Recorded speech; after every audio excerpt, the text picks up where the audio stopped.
Вы сейчас слышите что-нибудь? Я не слышу. Тишина называется.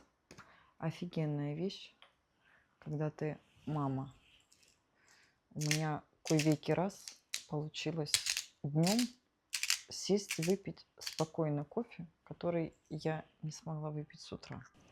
Мне кажется, самый большой кайф для любой мамы – это сесть и спокойно выпить чай или кофе, и чтобы тебя никто не дергал, не мамкал и все тому подобное.